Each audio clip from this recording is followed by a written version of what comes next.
Hi guys! Magandang gabi! Welcome back po dito sa Gandara SRU channel for Showbiz Update. Andito na naman nga po akong muli nagbabalik.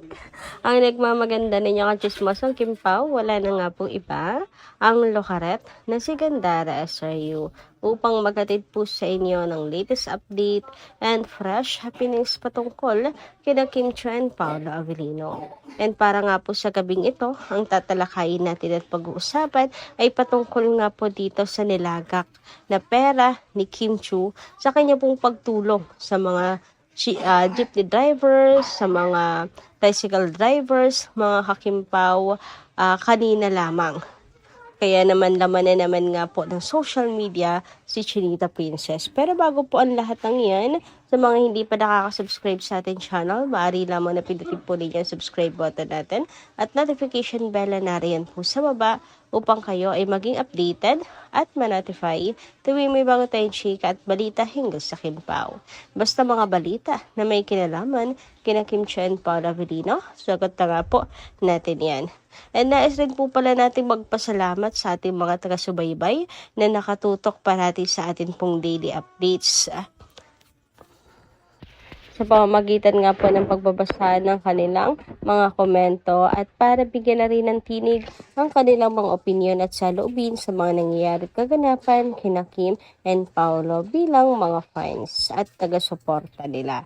So ang first commenter nga natin para po sa gabing ito ay si Miss Day Magiyat. So shoutout po madam at magandang gabi sa iyo at pag-usapan na nga natin ngayon ang kanyang komento. Sabi niya, Good PM Gandara. Ano ba yan, Casey? Bakit talagang si Paolo pa ang pinili mo? Bakit hindi na lang si Piolo? Dapat si Piolo naman. Yung unang, dapat si Piolo. Si Piolo pa dapat. Si Piolo naman yung unang naging boyfriend mo. Tapos itong si Paolo, ng Kim Pao, ang guguluhin mo. Meron na siyang Kim Chiu. Si Piolo walang GF yun. Yun ang kunin mong katrabaho. Marunong ka rin pumili kung sino ang ilalagay mo sa alanganin. At sa tingin mo rin napapayag sa gusto mo si Paolo. Sinabi rin naman ni Paolo na wala siyang babalik ang ex niya. Sana nga. Maghanap ka na lang ng iba, Casey. Hindi ko nga rin po alam kung kailan pong interview yun. Pero kung sinabi niya si Paolo, wala tinanong kasi siya Pero bakit kaya si Paolo yung sinagot niya, no? Sa sobrang dami rin naman yung naging partner, mga kakimpaw. May explanations naman siya doon at wala naman tayong karapatan para questionin dahil nga opinion niya yun. At sagot niya yon, mga Kimpaw, sa'yo yung gusto niya. Mapapaisip ka lang din talaga. So, kung sensitive ka na Kimpaw, talagang magiging affected ka sa sagot na yon, mga ka-KP. Pero naniniwala naman ako na kahit isagot man niya si Paolo Avellino, hindi naman po mangyayari na magkaka-tandem po ulit silang dalawa, mga ka-Kimpaw. Kasi si Kim Chiu lang ang gustong makatrabaho sa ngayon ni Paolo Avellino. Sa ngayon, kasi alam niyo naman sa pag-artista, kung hindi pa sila magsisettle down at magbagong isip ng management, di ba? May mga pagkakataon, mga kakimpaw, na maaring i-partner sila sa iba. Alam niyo naman ang mundo ng showbiz. So sa akin nagpapasalamat ako na pinaglalaban din nila Kim and Paolo yung kanila pong partnership, yung kanila pong tandem. Anyway, dumako naman tayo ngayon dito sa comment po ni Ma'am Elizabeth Flores. Shoutout po sa inyo at magandang gabi. At ang sabi niya nga rito, pero iba pa rin ang Kim Pao ang magkasama. Love ko si Kim noon pa. Kaya kahit sino ang partner niya, support ako. Pero iba pa rin pag ang Kim Pao ang magkasama. Okay, ito pala yung nauna, yung sa baba. Anyway, Ma'am Elizabeth Flores, totoo yan. Okay lang din naman bilang nagmamahal. kay Kim Chu, okay lang din man kung ma-partner po siya sa iba, no? Pero iba pa rin talaga kapag Kim Pao ang magkasama. Iba pa rin pag si Paolo Avellino, kung maaari, ma-stuck na talaga sa Kim Pao hanggang sa mag-settle down at maglaylo na sa show business.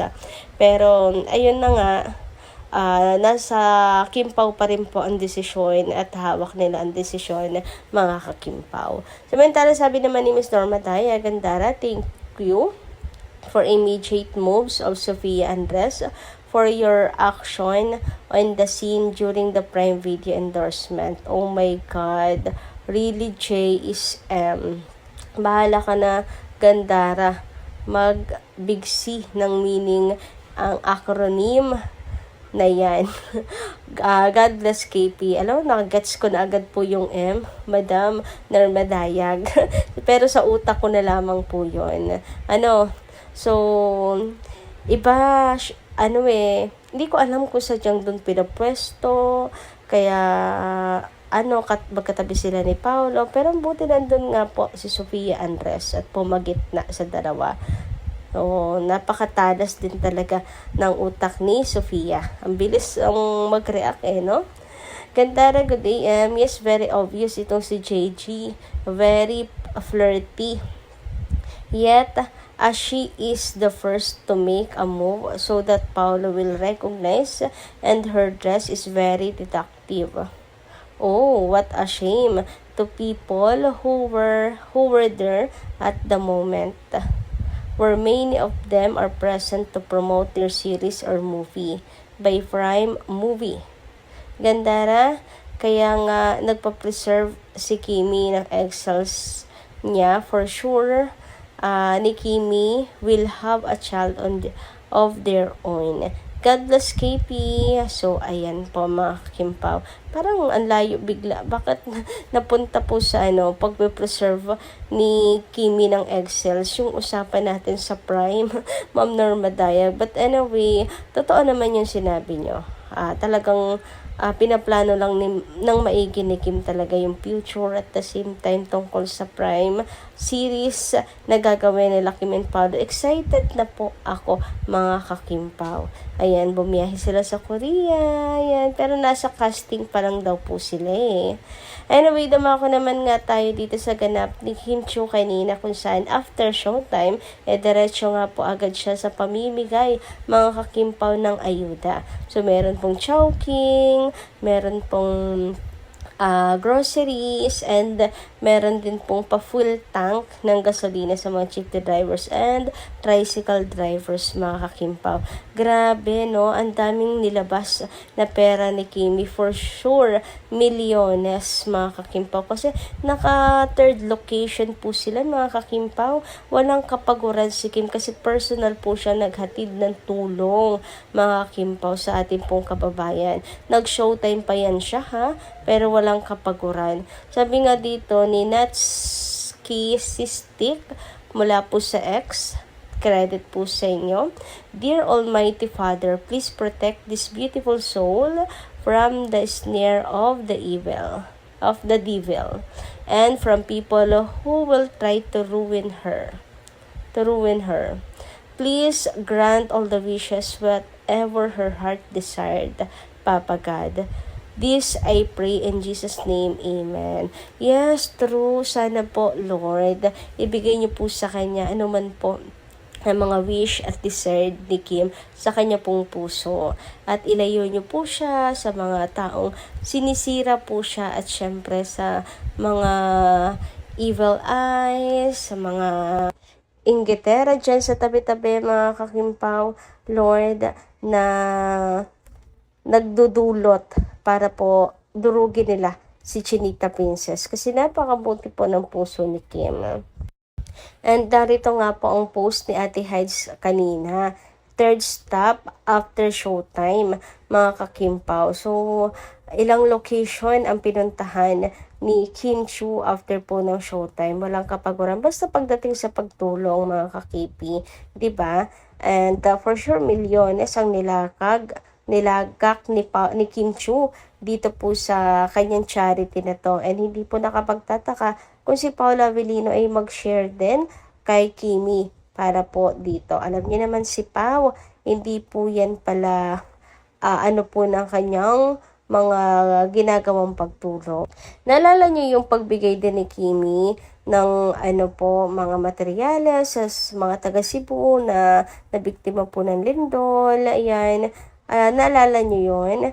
'Di ba ang dami, milyones din po ang inilabas ni Kim Chiu, pero meron din daw parang share doon si Paolo Avellino. So tahimik lang po talaga si Pao, pero meron po siyang share. Kaya hindi po nakapagtataka kung dito sa charity na to ni Kim ay meron din pong ambag si Paolo Avellino. Mas masaya nga sana kung nandyan mismo si Pao. Pero wala alam niyo naman si Pao, di ba? Mas importante sa kanya ang points niya sa langit. Ganon din naman si Kim. Pero dahil birthday to ni Chinita Princess, kaya hindi po maaring hindi po siya ang magbigay ng tulong, mga kakimpaw, at mag-abot personal ng tulong sa mga kababayan natin. Ito po ay kanyang tawag dito, taon-taon na niyang ginagawa kapag birthday po niya. Nagsishare po siya ng blessings sa iba. So, ibang case naman yung kay Paolo Avellino. Pero, basta ang importante po doon ay both generous ang dalawa, si Kim and Paolo. Kaya naman walang lugar ang mga bashers kina Kim and Paolo, lalong-lalo na kay Kim Chiu. Wala po silang lugar at wala po silang karapatan. Lalo na kung sila, isa lang din naman po mga palamunin at pabigat po sa lipunan. Di ba mga kakimpaw, dapat gayahin po nila sila Kim and Paolo na napaka-generous, mapagbigay at matulungin sa kapwa. So, sigurado, itong milyones na inilabas nila Kim and Paolo ay mayroon pong kapalit or doble pa magiging kapalit, mga kakimpaw. Kasi isipin nyo na lang, mahal ng gasolina ngayon, di ba? Tapos ang dami pong nabigyan ni Chinita Princess.